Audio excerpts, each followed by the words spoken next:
Oh, okay, so got it. I've never seen that before. Yeah, see, there's no way that I could secretly record you because it shouts at you. That's good. So today I have the lovely Jane with me. Hi, Jane. Would you like to introduce yourself and tell us a little bit about yourself? Yeah, hi, I'm Jane Risdon. I'm a crime writer, but I also write in other genres as well if the story dictates. And I've got a background in the international music industry and also in the Foreign and Commonwealth Office that I used to work at during the Cold War. So I've got plenty of material there for any crimes that I want to devise. And that's me in a nutshell. And this is your second time, and I can't remember what I asked you last time because it was a while ago. So if I repeat my questions, I apologise. No, go ahead. I don't mind. And so I always start off with, did you always know that you wanted to write? Yes, I did actually. When I was little, I always wanted to write, and I used to compose little stories on pieces of paper, and then I used to hide them under the floorboards because I was terrified of somebody. And also my mother was a bit strict, and she'd start reading them and think I'd actually done whatever it was that I'd been writing about. So I learned to be very devious very young. And then later I tried writing, I think when I was about 20 or something, and I didn't get time after that until I retired, which was 2011, and from the music industry, because I couldn't write when we were on the road. It was just too chaotic, and you're too busy polishing other people's egos to be able to sit down and immerse yourself in anything. And so I started writing properly then, but I did have a go at it about, I don't know, must be about 30 years ago. I was at a friend's house in Cornwall, and I was writing away on one of the very first laptops we got. And she said, "What are you doing?" And my husband said, "Oh, she's writing a book." And I'm thinking, don't tell her that because I don't want anybody to know. And she came over my shoulder and she was reading it, and she said, "Well, what sort of book is this then?" So I said, "Well, it's going to be a murder, a crime story of some description." Well, she said, "Oh, it doesn't sound like you. You don't write like you." She said, "Well, no, I don't like that." And I was so mortified, I just never touched writing again until I had time to do it, because I just thought, God, it must be awful. And my husband said, no, it's not. But, somebody can really put you off if you're not careful. It's so easy. So, yeah, I always wanted to do it, but never had the time until now. And then what made you actually decide to go for it when you did retire? What gave you the push to say, okay, today I'm going to do it?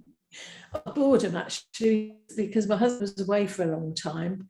He still has some business to attend to, tying up our business. And I was on my own for hours and hours and days, and I didn't know anybody where we were. And so I thought, I'll have a go at writing some. I wrote about 50 short stories over a period of about 6 months.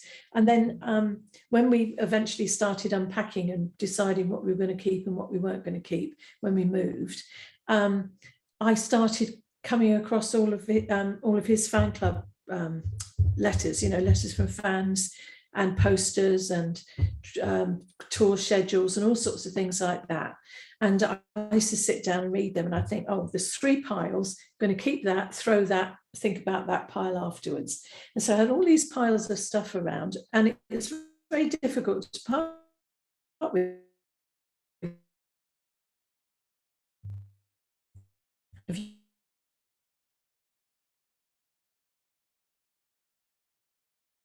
And so I said to him, "You better keep, because I'm going to be chucking these things." And I think we kept about 99% of the things that we were going to get rid of.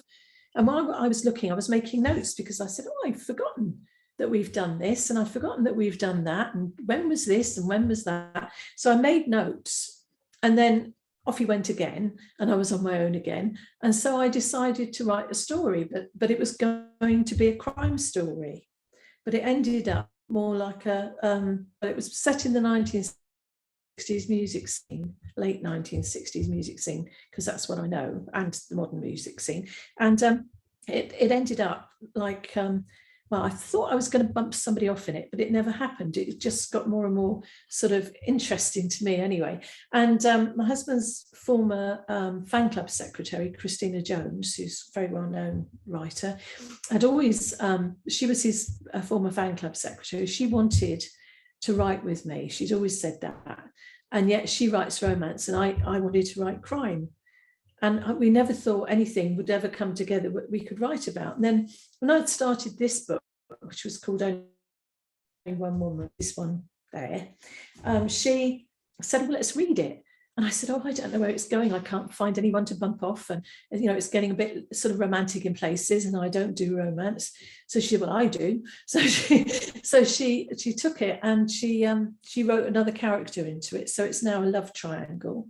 And you've got presidential assassinations, Martin Luther King, moon landings, the invasion of Czechoslovakia is in there, the Paris student riots, all the music, all the food, all the fashions of the 1960s. And so that's what happened there. And while I was writing that, I was also writing 2 other novels, which were crime novels, and also a series, which is what I'm still working on now, because it's with my agent. And I was saying to you earlier, isn't it strange? I set something in the Ukraine with Ukrainian pro-separatists working for the Russians, and there it is in my book. And now it's on the news today. So that's a bit sad, really. So that's how I started. And then, that book got published and loads of short stories and things got published. So I've been very lucky, really, because I didn't get published. That happened by accident. That's awesome, though. It's a cool story as well. It's a strange one. I tell you what, we moved again and I've still got a load of stuff that we actually put aside to get rid of, and we still got it. We're hoarders, I think. Do you do that? Hoard? Dreadful. Terrible. Yeah, oh God, it drives my mum insane. I'm like, but I've got to keep it. Yeah. It's a memory. I can't. Yeah. But it's handy, because when you want to write something, like I put a lot of music into my crime novels sometimes, and I think, how did we do that? How would that have worked back then? And so I can go back and look, because I keep dozens of diaries. I've got diaries coming out of my ears that I've had since I was 16. You can go back and flick through and think, oh, yes, that's, and we were wearing this and we were eating that, and this was the perfume we used, and the guys all had their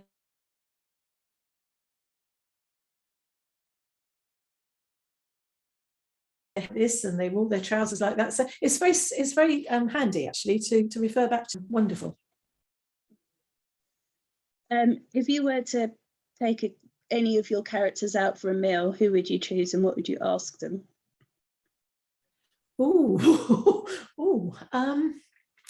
me think.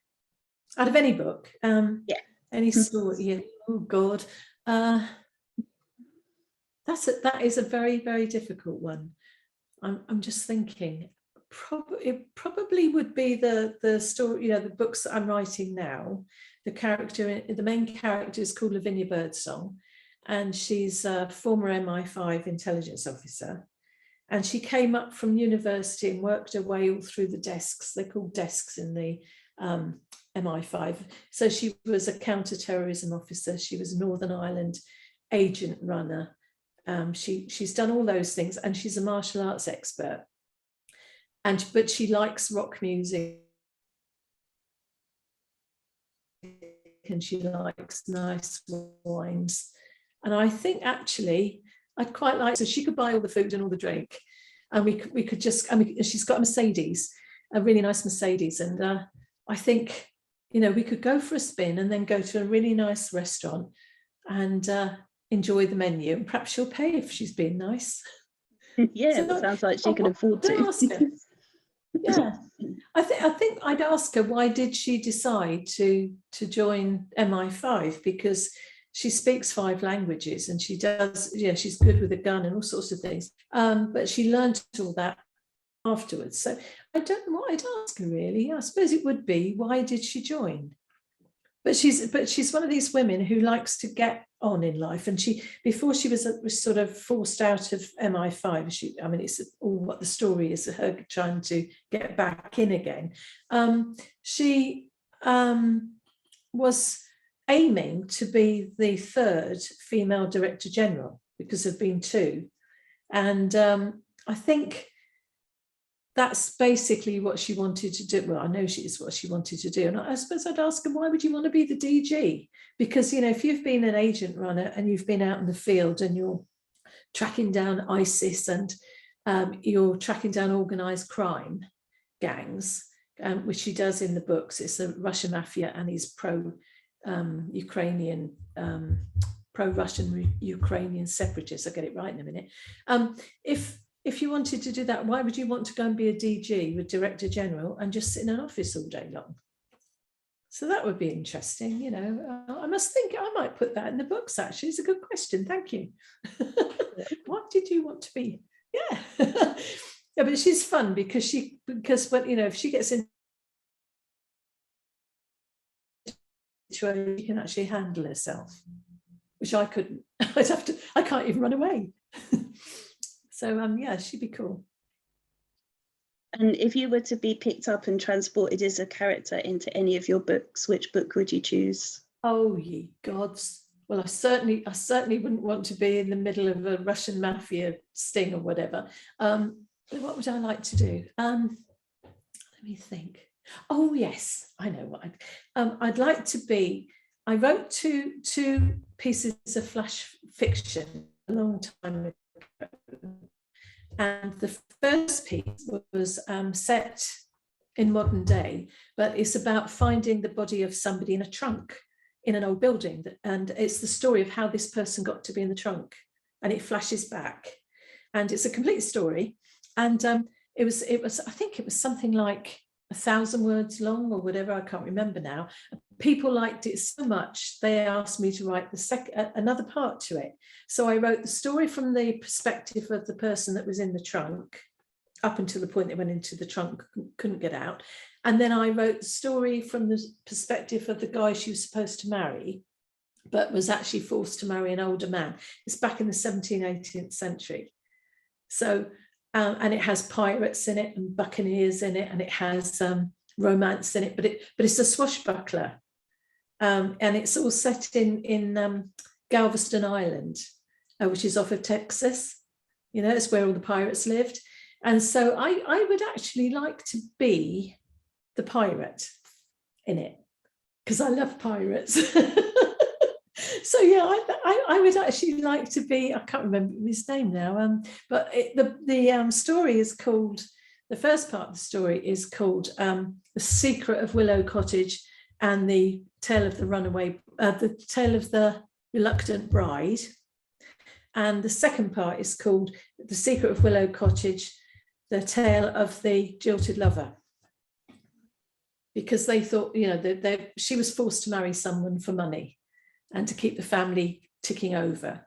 And he fought a duel with the guy that she married, and he thought he'd killed him, so he cleared off.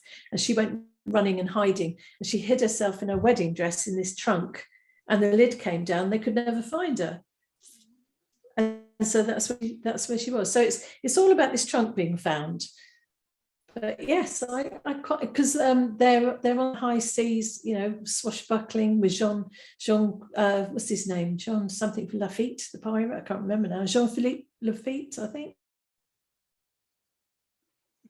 Pirate. And I really, really enjoyed researching that. That was so much fun. I had no idea that there were pirates off of Texas. When I think of Galveston, I just think of Glenn Campbell, Galveston, the song. As you do, because I've got a musical mind, but that's what I do. Thank you. That's a great question. We were talking a little bit about this before, but if you were to fictionally kill someone, how would you do it? Oh yes, we are devious, aren't we? Lots of ways that you can't discover. I would actually like to be able to inject somebody with air and do it somewhere where you couldn't find the point of the needle. I mean, the needles are so fine now, aren't they? You know, like when you've had your COVID jab and what have you, they're like thin. And I think now, if you did it under a toenail, then they're still, I might go black because they're still alive for that moment where the thing goes round to their heart. I suppose you'd have to do it in their hair, wouldn't you? Or get it in their mouth and perhaps inject it somewhere in their mouth. I don't know, but that's horrible.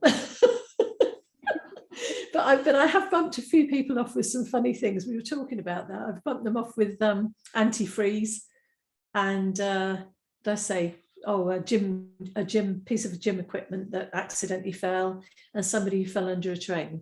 So I've a lot worse, you know, garroting people, as I said to you earlier, which is not very nice. But I don't do graphics, so you're quite safe reading me.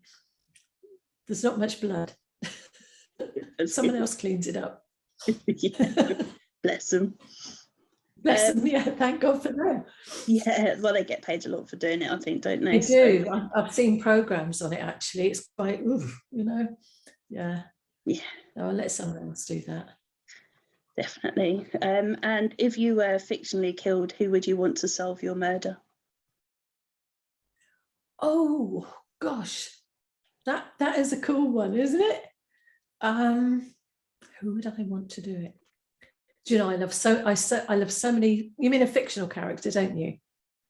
To solve it, yeah. Yeah. Who would I want? Yeah, I think I might like Harry Bosch from the Michael Connelly books. Yeah, I think I might like him. I nearly said Miss Marple, but no. I think Harry Bosch. Yeah, he'd be dead cool. It's a popular choice. Interestingly, Is I it? asked this question a lot, and I think 2 or 3 people have answered their own detectives. Yeah. Sherlock Holmes is a popular choice. Do you know, I've never read Sherlock Holmes. It's never appealed to me. I love all the adventure stories for boys. When I was growing up, I used to read all the boys' adventure books. I've read Biggles and things like that, but Sherlock Holmes never appealed at all. But yes, you're right. I could have a Lavinia Birdsong solve my murder. Now she would be tenacious. Yes. So if she sort of like teamed up with Harry Bosch, I'd be happy. The two of them. That would be a cool combination. It would. I'll have to ask Michael Connelly if he'd like Lavinia Birdsong stories. That'd be fun. Yeah, I'd love to. For a charity, they should do a mashup of so many detective teams. It would be so cool to have, you know, like random, completely incompatible detectives working together. Yeah. Yeah, that would be actually. Suggest it. Suggest it to someone. Yeah, I don't know who, but someone. Yeah, well, I'm sure, you know, I did, well, I've done quite a few anthologies with people, but I did one with Martin Edwards, which was called In a Word Murder. And it was put together by Margot Kinberg, which she's a professor of creative writing. And she decided to put this anthology together when her friend died, who was an editor and a crime writer, to raise money for her, for the hospice that she was in. And so we all had to write a story about a crime in publishing. So the murder had to take place in publishing. So it could be music publishing or book publishing. And that was cool because all of the different ways that the writers thought about killing somebody off because, you know, a book hadn't been published or somebody'd done something to, you know, plagiarism or something. And mine was a bit more complex because it was music. It was in music publishing. But it started off in Hollywood with a very, very famous music publisher who had a party at his house and invited a presidential candidate. And his PA, the mover and shaker from Hollywood, his PA saw something and overheard something at the party. And then they decided that they wanted to bump her off. So she spends the story trying to save her skin, but nobody would employ her to do anything, so she couldn't get a job anywhere, and she ended up with the Secret Service and everybody after her, and so she decided she'd write a book, and she got a publisher, but it's what happens then, to her, because they were trying to shut her up. But I wrote that because I'd been to this place in Hollywood, well, Beverly Hills actually, was absolutely fantastic. And all the people that came there were presidential candidates or ex-presidents and things like that. And it was just, I was watching it all and thinking to myself, that would make a super story, So yeah, so that I've done that. So yeah, do an anthology. That'd be brilliant for it. Yeah, that's got. Anyway, when you're editing, what's your most overused word or phrase? Yeah. I don't know. I'm absolutely dreadful, actually. Commas and flipping semicolons and God only knows. I think they're overworked. I probably put well in front of things. Well, I said so and so. And somebody said to me a long time ago, nobody says well. And I put the news on, and they were going, when they're reporting from somewhere, well, and so, yeah. But I think probably I put well in conversations, and people tell me to take it out. Yeah, but no, not a phrase, not really. I probably resort to, I don't know. Yes, I think it's just the word well. I know it myself when I'm typing it. I think naughty girl. Yeah, it's very, I love that question as well, because every author knows generally, and it's always a little word, a silly word, and yet it's so annoying. I think Lewis Hastings, I said I was speaking to this morning, was that. Yeah, that, yes. Yeah, and he had to take over 500 out of his manuscript. I was like, whoa, okay. Yeah, so that and which. That's another word, isn't it? I mean, and then you get the two confused. When do you use that and when do you use which?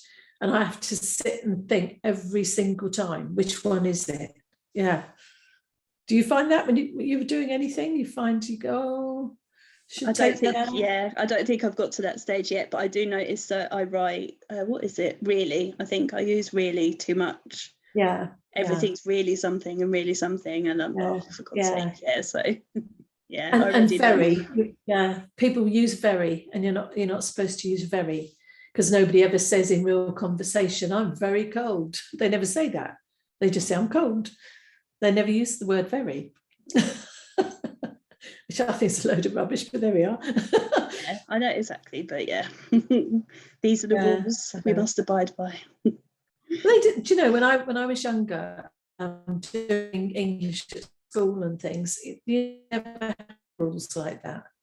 You had to be creative. Creative writing meant descriptive, adjectives and adverbs and what have you. And now you're not allowed to use them. It's ridiculous, because people do talk. I don't know. People read books because they love the descriptions. They tell you that, oh, I love the description of so-and-so, I was nearly there. Yeah, can't do it. I know, weird. I know. If you were able to spend a day with any author, dead or alive, who would you like to spend the day with? Oh my God, that's a difficult one. I think it might be Daphne du Maurier, because I absolutely love her books, and I love her writing, but I also love her imagination. I mean, it would be a toss-up between her and Agatha Christie, actually, I think. Because Daphne du Maurier, she writes adventure. Well, I don't call it romance, I call it adventure. And, she's just a turn of phrase. I think she's such a talented writer. So I could split her down the middle. Half of her could be Agatha Christie, the other half could be Daphne du Maurier. Yeah. Failing that, I would like to have John le Carré, because I absolutely loved his books. I grew up reading them. Yeah, that's cool. Yeah. And if you're able to travel to any period of time, either forwards or backwards, where would you go? I don't think I go backwards again. I've been there, done that, got the T-shirt. To satisfy my husband's curiosity, I probably would like to go forward a couple of 100 years so that I could tell him yes or no there were aliens, and that they're already here, you know, and that they're visiting, because he will hate to die not know. I would get a big kick out of that, you know, because he's always on about they're here, we're there amongst us, and I could say I knew that because look. Yeah, no, I think for the future, a couple of 100 years, I do not want to be living on Mars, and I do not want to be living on the moon. I think they should be left alone. But I love it, you know, I love it. So yeah, forward in time to when we know if we've got visitors or not. Who was your first celebrity crush? Oh God, when I was younger you didn't really have them, but I suppose I had a crush on my husband when he was in his band and I met him. That was pretty cool. I had so many musicians on my bedroom wall, apart from the Beatles and Alice Cooper and Paul Jones, who's just turned 80 today. Bedroom wall, a scary thought. I don't know who it was actually. Scott Walker. It could have been Scott Walker from the Walker Brothers. Gorgeous looking man, gorgeous voice. It could have been. Interesting, that's an unusual choice. Yeah, I know. There were so many, really. I mean, I did really, really, really like Alice Cooper. And about 1989, I think, I got to work with him. And I can't tell you, he was so lovely, such a lovely, lovely man. But we got to work with him in Hollywood. And I can remember seeing him and having to pinch myself because I thought, well, I can't sort of go starry-eyed in that, because we were working in a management sort of way with some artists that were working with him. But I stood there and I had a little moment, you know, and he was as nice as I thought he would be. It really was. But I got home, my husband, and he said, you thought that was a big thrill, didn't you? And I said, I couldn't stop going, to myself. Oh, no, he was lovely. Yeah, one of my other author friends, also called Jane, oddly, is a huge Alice Cooper fan as well. Yeah. And she gets Alice Cooper lyrics into her books. Yeah. And she's met him as well because she used to work for charity. Oh, right. And he does a lot of work for charity. Yeah. No, we were getting some musicians together for his tour for the album called Poison. So it was in Hollywood, and I think it was about, it must have been 89, I think, 1989, around about there anyway. Yeah. So it was cool. But it was just like, oh my God. Where's the strangest or funniest place you've ever woken up? Oh dear. Have I ever woken up? I think, if I'm correct, was one of the very first times my mother let me go out with my husband to be. He was not then, he was just a boyfriend, and his band. And I was told to be back by midnight, but the van broke down. There was this terrible thing. So I didn't get back till 5 o'clock in the morning with the milkman, which made me very popular, spending the night in a van with 5-6 men. But I didn't realize we'd left the gig. We'd left the gig on time. And so I'm sat in the back and I fell asleep. And it must have been a couple of hours later, the van broke down in the middle of Salisbury Plain. And it was really, really creepy because there were no lights, no people, nothing, just black. And waking up in that was quite, well, it was scary because there was nobody in the van. they'd all gone to see if they could find petrol or a, I don't know what was wrong. Actually, in those days, you only had phone boxes. Well, you're not going to find a phone box in the middle of Salisbury Plain. so they wandered off, and I was left there because I was asleep. And eventually, about an hour later, they came back because they'd had to try and find a phone box to call a pickup truck to come and, help out with the sea or something. So that was strange. But I've just suddenly remembered waking up in the middle of an earthquake in Los Angeles, and that was 1994. We'd just come in the studio about half an hour earlier, and we'd gone to bed because we were absolutely shattered, been recording for like 3 days non-stop. And all of a sudden, the whole place started to shake, rattle and roll, and things were flying through the air. And I sort of sat up, bolt upright, and saw a television go past, and a few other bits and bobs. So that was, I should have said that really, because that was scary. And it was strange because I didn't know where I was because I'd been asleep. Where's the strangest place you've woken up? Well, don't I dare ask? Yeah, that's a good question, actually. I might have to think about that. Yeah. Be careful of your answer. Yeah, I'll have to get back to you on that one, I think. Yeah, okay. I'll hold you to it. I knew someone had turned that back on me one day. I knew I'd have to think of my answer. Yeah. It's a hard one, actually, the strangest place.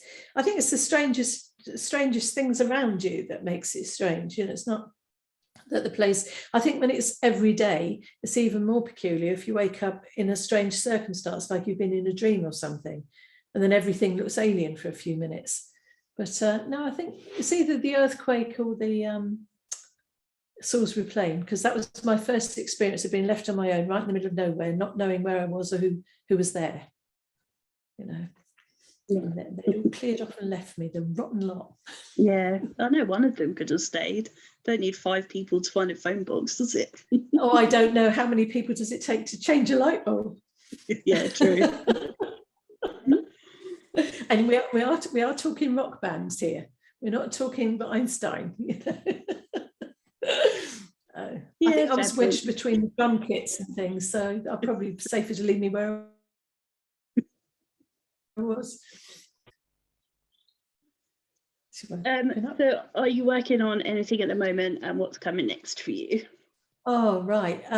Well, I've got, I think I said to you earlier, the first book of Miss Birdsong Investigates, my MI5 lady, in with my agent. And I'm writing the second and the third book in that series. So the second book is called The Matryoshka Files, which is about these Russian dolls that you peel, open, which relates to the first book, but it's a standalone. And the third book I'm writing is called The Safe House, which is, again, it comes on from the first and second book, but you can read it on its own. And I'm rewriting them because I'd written them all to fit in with book one. And then when my agent first took it, she said, could I just embellish one of the characters more? And made me think, well, okay, then. So I've had to embellish them all the way through the books. But apart from that, that's what I'm on. And I'm doing a sequel to Only One Woman, which is the book I told you about, which is that one. And I've got loads of short stories on the go as well. And I've got a music industry. So, but that's taking longer to do, really. Busy, Yeah. I don't spend a lot of time gazing into space. I'm usually beavering away. You've got to keep doing it. It's like practicing, isn't it? Like a sports person. If you don't do it every day, you get out of the habit. Definitely. Well, I can't think of any more questions for you, unless you think there's anything I haven't asked you that you want to tell us about. No, I don't think so. I think we've probably covered it all anyway, but I mean, we did do a 2.5 hour chat, didn't we, recently? And that covered everything from forensics through to God only knows what. I think we put the world right. Yeah, we did. Yeah. And then you forgot to press record. I think it's so funny. Oh, dear. Yeah, we just had a chat. It was a good night, wasn't it? Yeah, no, I think that's it. I mean, I can show you just before I go. That book there is being used by Western Kentucky university in Kentucky, America. By the second year students, they're seeing the book, and so there for, I think it's their introduction to literature class. So I'm quite chuffed about that. And I'm doing, in the beginning of March sometime, I'm doing the LitCon festival coming out of New York, which is like a gathering of authors that get together and chew the fat, but it's all online. But at the moment, it's sort of on hold. I think they're going to confirm it because the person that runs it had a death in the family, so they might be doing it this year, which is a shame. But I was the lead panelist. So I was scared of that. I've not done that one before. I've done music panels before. So yeah, I'm cool. So would you just like to tell everyone where they can find out more about you and where they can get your books from? Yeah, that'd be lovely. Thank you very much. Right, you can get my books on Amazon and in Waterstones and Barnes and Noble and who else? WH Smith, I think, has them. I think you've got to order them. And what's the other? Oh, loads of digital. I can never remember the names. And so I have an author page on Amazon. I have in Risdon information there. I've got an author page on Facebook, Risdon Author. I'm on Instagram, Twitter, LinkedIn, Pinterest, and I think that's it. Is that about right, isn't it? That sounds about right. Yeah. Yeah, so yeah, so if you're interested, I mean, most of my music, see the brain, most of my books have got music in, or they've got a little bit of espionage or organized crime or something like that. So if you're interested in, you know, not just straightforward crime, but crime with a twist, that's me. And I usually keep people guessing to the last page or so of what's going on, because I like books like that myself. I love unraveling puzzles.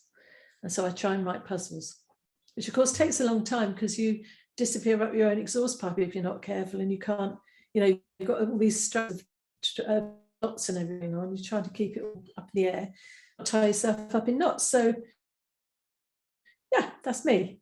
Oh, and I write for magazines, so you can get Writers and Readers magazine. I have a regular series in that called In the Mix, which is some of my stories from the music industry, but the names have been changed to protect the innocent and stop me disappearing down the Thames with concrete boots, finding a horse's head in my bed.